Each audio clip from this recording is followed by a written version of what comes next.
In a quiet room in Paris, something is still glowing. It is not a light bulb, it is not a fire. It is a stack of simple paper notebooks, written more than a century ago, so dangerous that to touch them you must sign a waiver and wear a full protective suit. This is the story of Marie Curie and the discovery that killed its creator. Her discoveries changed our world, but they also signed her death warrant in a way she never could have seen coming, leaving behind a legacy that is, literally, dangerously radioactive. To truly understand the power of her work, we cannot start in the past. We must start today with a modern mystery, one that centers on her personal notebooks. Her notebooks are kept in France's National Library, locked inside lead-lined boxes. If you go there and ask to see her original notes, you cannot simply walk in. First, you must sign a waiver stating that you understand the risks. Then, you must wear a full protective suit, like something from a biohazard laboratory. Not for show, the danger is real. So if this material was so dangerous, why wasn't she more careful? To answer that, we must understand the relationship she had with her discovery. Because to Marie Curie, radium was not a poison.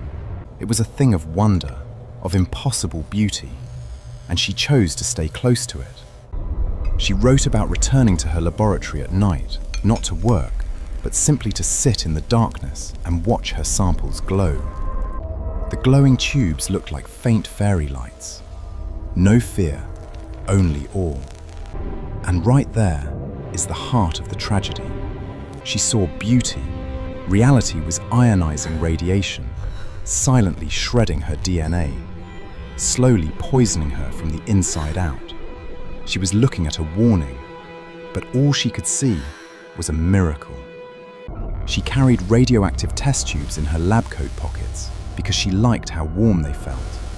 She kept a vial of radium on her nightstand, using it as a nightlight. She was bathing herself in its soft blue glow, a beautiful, lethal glow.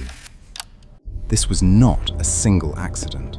It was a slow burn, a 30-year decline, where her body paid the cumulative price for her groundbreaking work.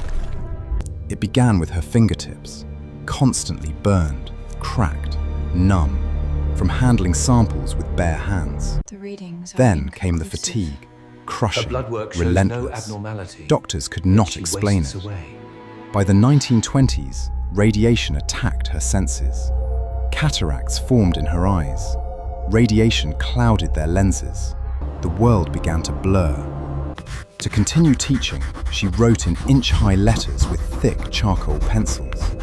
A constant ringing filled her ears. Her own body was becoming unreadable. And in 1934, the truth emerged. Aplastic anemia, a fatal condition. Her bone marrow, the factory that creates blood, had been destroyed by decades of radiation. It stopped producing blood. No oxygen, no immunity, no repair. On July 4th, Marie Curie died.